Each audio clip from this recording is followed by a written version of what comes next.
Hello दोस्तों, मैं JP आनंद math परिवार में आप लोग का स्वागत है। आज हम लोग केमिस्ट्री के चैप्टर संख्या 3 जिसमें धातु एवं अधातु है उसका पार्ट 1 वीडियो हम लोग देखेंगे। तो चलते हैं वीडियो की ओर। धातु, तो धातु सबसे पहले समझिए कि धातु किसे कहते हैं। तो जिस तत्व की बाह्यतम कक्षा में 1, 2, 3 इलेक्ट्रॉन होता है ना, तो उसको हम धातु कहते हैं। तो याद हो गया होगा, जिस तत्व की बाह्यतम कक्षा में 1, 2, 3 इलेक्ट्रॉन होता है उसे हम क्या कहते हैं, धातु कहते हैं। उसके बाद दिया गया है कि धातु का ज्ञान बहुत पुराना है। देखिए, जैसे कॉपर वह पहली धातु है जिसका उपयोग बर्तन, हथियार तथा अन्य सामानों को बनाने में किया गया था। तो याद रखिएगा, जो कॉपर जो है पहली धातु है जिसका उपयोग कथी में किया गया था, तो बर्तनों, हथियारों एवं सामानों को बनाने में किया गया था। आजकल धातुओं का प्रयोग पुल, हवाई अड्डा, रेल तथा अन्य वस्तुओं को बनाने में किया जाता है। तो हम लोग जानते हैं, जैसे कहने का मतलब बर्तन तो तांबा का होता था, अभी एल्युमिनियम का होता है। पुल उल जानबे करते हैं जो लोहा वहा का आता है। हवाई जहाज़ जो है जानते हैं कि जो एल्युमिनियम और उसमें पैलेडियम जोड़ा जाता है। तो इस तरह से हम लोग जान गए कि धातु का उपयोग और धातु किसे कहते हैं। उसके बाद दिया गया है धातु के कुछ उदाहरण हैं। धातु है तो धातु है ना, तो उसका क्या माने, कौन कौन धातु होता है, ऐसे देखिए। तो आयरन जो है धातुएं है, कॉपर धातु है, एल्युमिनियम धातुएं है, सोडियम धातु है, जिंक, लेड, मैग्नीशियम आदि जो है ये सब धातु है। अब समझें, ये कुल हम लोग जानते हैं ये टोटल तत्व जो है खोज कितना हो चुका है। तो टोटल तत्व जो है 118 तत्व खोजा गया है अभी तक वर्तमान में। आप पहले से अगर ये कहा जाए तो 114 था ना, तो उसमें से 92 गो जो है ना धातु है और 22 गो जो है अधातु है। तो अधातु में ध्यान रखिएगा, द्रव अवस्था में अधातु जो है ब्रोमीन है और ठोस अवस्था में 10 गो जो है अधातु है और गैस अवस्था में जो है 11 गो अधातु है। तो टोटल 22 गो पुर गया है। तो याद रखिएगा, ठोस अवस्था में 10 गो, गैस अवस्था में 11 गो और द्रव अवस्था में 1 गो, जिसका नाम क्या है, ब्रोमीन नाम है। तो हम लोग फिर से आते हैं टॉपिक पर, धातुओं के भौतिक गुण धर्म। तो धातुओं के भौतिक गुण धर्म में हम लोग देखेंगे, जैसे एक में दिया गया है धातुओं की सतह चमकदार होती है। इस गुण को क्या कहते हैं, धात्विक चमक कहते हैं। तो याद रखिएगा, जो धात्विक चमक किसे कहते हैं, तो धातु की सतह चमकदार होती है। जैसे एल्युमिनियम देखते हैं तो कितना चमकते रहता है, तो ऐसी चमकदार सतह को हम क्या कहते हैं, धात्विक चमक कहते हैं। उसके बाद दूसरा में दिया गया है धातु समानतः कठोर होती है। हाँ, तो याद रखिएगा, जो धातु जो होता है कठोर होती है। जैसे हम लोग जानते हैं, जो एल्युमिनियम कहते हैं कठोरे है, लोहा कहते हैं कठोरे है। प्रत्येक धातु को कठोरता अलग अलग होती है, बात सही है। कोई धातु कम कठोर होता है, कोई धातु जो है ज़्यादा कठोर होता है। तो अलग अलग जो है कठोरता का गुण पाया जाता है धातु में। उसके बाद दिया गया है कुछ धातुओं को पीट कर उन्हें पतली चादरों के रूप में ढाला जा सकता है। तो याद रखिएगा, जैसे हम लोग लोहा के चद्दर टाइप के देखते हैं, जो टीना टाइप के आता है, तो उसको पीट पीट के ही बनाया गया है चादर के रूप में। तो ऐसी गुण जब पाया जाता है, जो धातु को हम पीट पीट कर जो है चादर के रूप में बनाते हैं, तो ऐसी गुण को हम क्या कहते हैं, तो आघात वर्धीयता कहते हैं। तो याद रखिएगा, जो आघात वर्धीयता किसे कहते हैं, तो धातुओं को जब हम पीट पीट कर पतली चादरों के रूप में ढालते हैं, उसे आघात वर्धीयता कहते हैं। तो याद हो गया होगा। उसके बाद आगे दिया गया है 4 नंबर में, धातुओं समांतर ऊष्मा के सुचालक होते हैं। हाँ, तो ये भी याद रखिएगा, ये धातु जो होता है ऊष्मा का सुचालक होता है। देखे होंगे कि ये ठंडा के मौसम में जो है लोहा के कुर्सी जो होता है बहुत ठंडा रहता है, तो उसमें सुचालक का गुण पाया गया है। और ये भी देखे होंगे कि ये गर्मी रहता है, तो गर्मी में लोहे के कुर्सी जो है गर्म होता है ज़्यादा। तो ये सब जो है उस ऊष्मा के सुचालक के गुण के कारण जो होता है उसमें होता है। ऐसे अगर ये सुचालक के चर्चा करिएगा धातु में, तो सबसे ज़्यादा जो होता है सुचालक जो होता है विद्युत का, वो चांदी होता है, उसके बाद तांबा होता है, उसके बाद सोना होता है। और उसके बाद इधर जो ऊपर जो देखे हैं आघात वर्धीयता, तो आघात वर्धीयता में याद रखिएगा सोना जो होता है वो सबसे ज़्यादा आघात वर्धीयता धातु है। उसके बाद हम लोग 5 नंबर में देखते हैं, जो धातुओं किसी कठोर सतह से टकराती है और आवाज़ उत्पन्न करती है, उन्हें ध्वनिक कहते हैं। तो याद रखिए, जो धातु अगर जो कोई कठोर सतह से टकराएगा ना, तो उसमें कुछ ना कुछ आवाज़ तो उत्पन्न होवे करेगा, तो उसी को हम क्या कहते हैं, ध्वनिक कहते हैं। तो याद रखिएगा, जैसे पित्तल उत्तल का प्रयोग देखते हैं जो घंटी उंटी में किया जाता है, तो ध्वनिके के लिए किया जाता है। अब उसके बाद दिया गया है, धातुओं को तार के रूप में खींचा जाता है। तो तार के रूप में जब हम धातु को खींचेंगे ना, तो इस गुण को क्या कहेंगे, तन्यता कहेंगे। तो याद हो गया होगा, ये धातु की तन्यता किसे कहते हैं, तो धातु के तार के रूप में जब हम खींचते हैं तो उसको धातु की तन्यता कहेंगे। तो याद रखिएगा, ये सोना जो होता है सबसे अधिक तन्यता होता है। तो ये भी याद हो गया होगा, जो सबसे अधिक तन्यता कौन धातु होता है, तो सोना होता है। देखिए, सोना 1 ग्राम में हम उसको जो है लगभग 2 किलोमीटर के जो है हम तार के रूप में उसको हम तान सकते हैं। तो ये भी बात याद हो गया, जो सोना जो है 1 ग्राम सोना लेते हैं तो उसमें हम कितना अधिकतम से अधिकतम घिस सकते हैं, तो 2 किलोमीटर जो है उसको हम तार के रूप में घिस सकते हैं 1 ग्राम में। तो तन्यता भी आप लोग समझ गए, जो तार के रूप में घिंचा जाता है धातु को, तो उसको हम तन्यता कहते हैं। उसके बाद दिया गया है कठोर धातुएं। तो कठोर धातुएं भौतिक गुण के कारण होता है कठोर धातु। तो हम लोग समझते हैं, जो आयरन जो होता है ना, ये कठोर हुआ, कॉपर कठोर हुआ, एल्युमिनियम कठोर हुआ।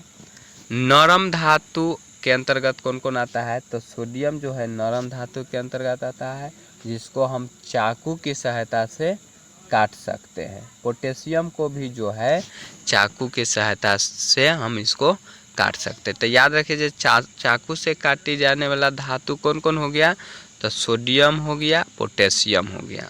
सबसे अधिक हम ऊपर भी चर्चा किए हैं, जो सबसे अधिक आघात वर्धीयता धातु कौन होता है, तो सोना होता है। उसके बाद चांदी। ऊष्मा का सुचालक ऊपर चर्चा किए हैं, चांदी और तांबा। सबसे अधिक तन्य, जिसमें हम 1 ग्राम सोना में जो है 2 किलोमीटर जो है हम तार घिस सकते हैं, तो सोना हो गया सबसे तन्य धातु। ऊष्मा का सुचालक माने कुचालक धातु जो है लेड और मरकरी है, ये जो है ऊष्मा का चालन नहीं करता है। तो याद हो गया होगा आप लोग को, जो ऊष्मा का चालक कुचालक धातु कौन है, तो लेड और मरकरी है। सबसे अधिक तन्य धातु सोना है। ऊष्मा का सबसे अच्छा सुचालक कौन है, तो चांदी और तांबा है। सबसे अधिक आघातवर्धनीयता कौन है, तो सोना और चांदी है। नरम धातु जो है कौन है, तो सोडियम और पोटेशियम है। कठोर धातु कौन है, तो आयरन, कॉपर और एल्युमिनियम है। कुछ उदाहरण दिया गया है।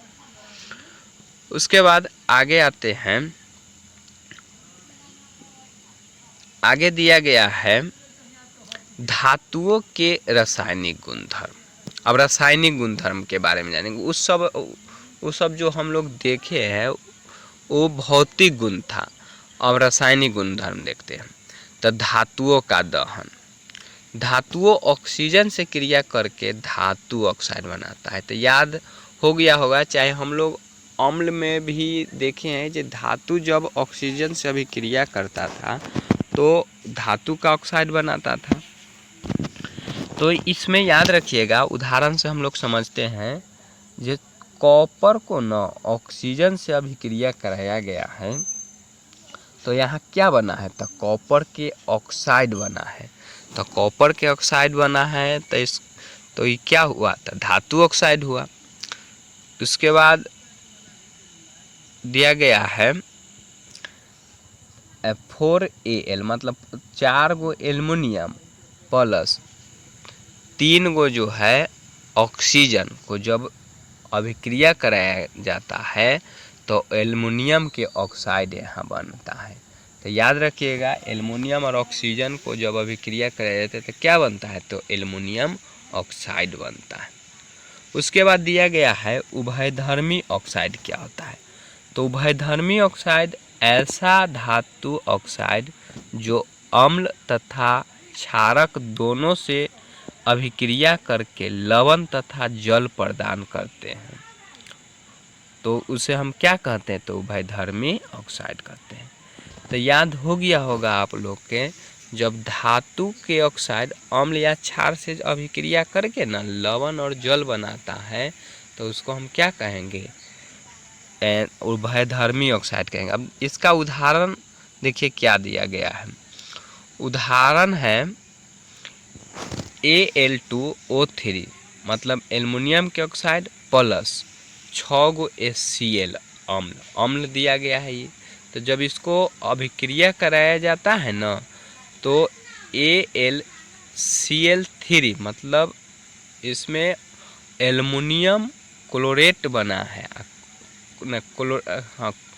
क्लोरेट बना है, एल्युमिनियम क्लोरेट बना है, और प्लस में जल का जो है निर्माण हुआ है। तो एल्युमिनियम क्लोरेट क्या हुआ, तो एल्युमिनियम क्लोरेट जो हुआ ना लवण हुआ, और जल तो जानवे करते H2O को लवण कहा जाता है। उसके बाद आगे दिया गया है एनोडीकरण। तो एनोडीकरण क्या होता है इसे समझिए। एल्युमिनियम पर मोटी ऑक्साइड की परतें बनाने की प्रक्रिया है। वायु के संपर्क में आने पर एल्युमिनियम पर ऑक्साइड की पतली परत का निर्माण होता है। एल्युमिनियम ऑक्साइड के परत इसे संक्षारण से बचाती है। इस परत को मोटा करके इसे संक्षारण से अधिक सुरक्षित किया जा सकता है। एनोडीकरण के लिए एल्युमिनियम की एक साफ वस्तु को एनोड बनाकर तनु सल्फ्यूरिक अम्ल के साथ इसका विद्युत अपघटन किया जाता है।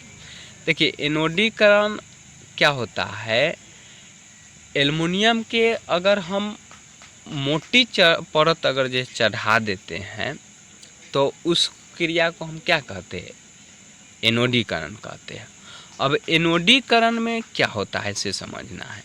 तो एनोडीकरण में जो होता है, वायु के संपर्क में जब एल्युमिनियम आ जाता है ना तो उस पर ऑक्साइड, मतलब एल्युमिनियम के ऑक्साइड परत चढ़ जाता है।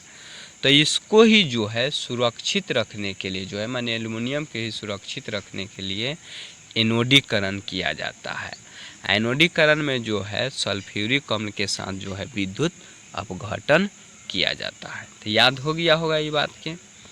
उसके बाद दिया गया है 2 नंबर में धातुओं की जल के साथ अभिक्रिया।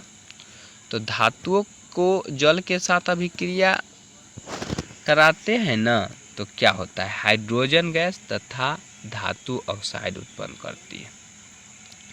जैसे पोटेशियम को ना जल से जब अभिक्रिया कराया जाता है तो इसमें पोटेशियम हाइड्रोक्साइड का निर्माण हुआ है और साथ ही साथ हाइड्रोजन गैस मुक्त हुआ है। तो याद रखना है, पोटेशियम को जल के साथ जब अभिक्रिया कराएंगे तो पोटेशियम हाइड्रोक्साइड का निर्माण होता है और H2 मतलब हाइड्रोजन गैस जो है मुक्त होता है। सेम उसी तरह से सोडियम प्लस मतलब जल को अभिक्रिया कराएंगे तो यहाँ जो है सोडियम हाइड्रोक्साइड प्लस में हाइड्रोजन गैस मुक्त होगा। उसके बाद आगे दिया गया है धातुओं की अम्लों के साथ अभिक्रिया। तो धातुओं अम्ल के साथ अभिक्रिया करके लवण तथा हाइड्रोजन गैस बनाता है। तो धातु जब, जैसे कहने का मतलब इसमें दिया गया है उदाहरण Mg प्लस HCl, मतलब Mg को मतलब मैग्नीशियम को ना हाइड्रोक्लोरिक अम्ल के साथ जब अभिक्रिया कराते हैं तो इसमें किसका निर्माण होता है, तो लवण का निर्माण। लवण के रूप में क्या निर्माण होता है, तो मैग्नीशियम क्लोराइड निर्माण होता है और साथ ही साथ हाइड्रोजन गैस निकलता है।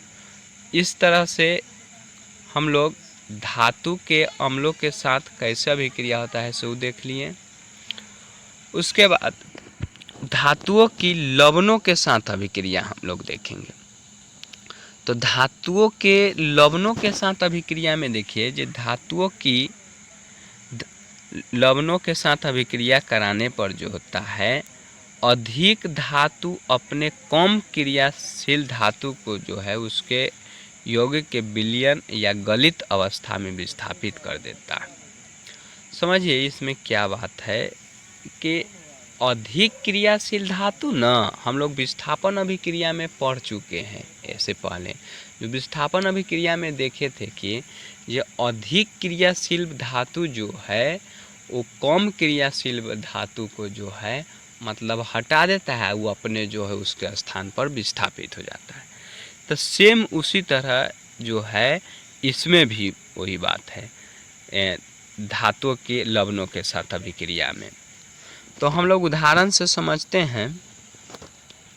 उदाहरण, हाँ उसका ही उदाहरण ले सकते हैं, किसका, विस्थापन अभिक्रिया के। चलिए आगे बढ़ते हैं। आगे दिया गया है इक्वारेजिया। तो इक्वारेजिया क्या होता है से समझिए। इक्वारेजिया रॉयल जल का लैटिन शब्द है। तो याद रखिएगा जो इक्वारेजिया किसका लैटिन शब्द है, तो रॉयल जल का जो है लैटिन शब्द है।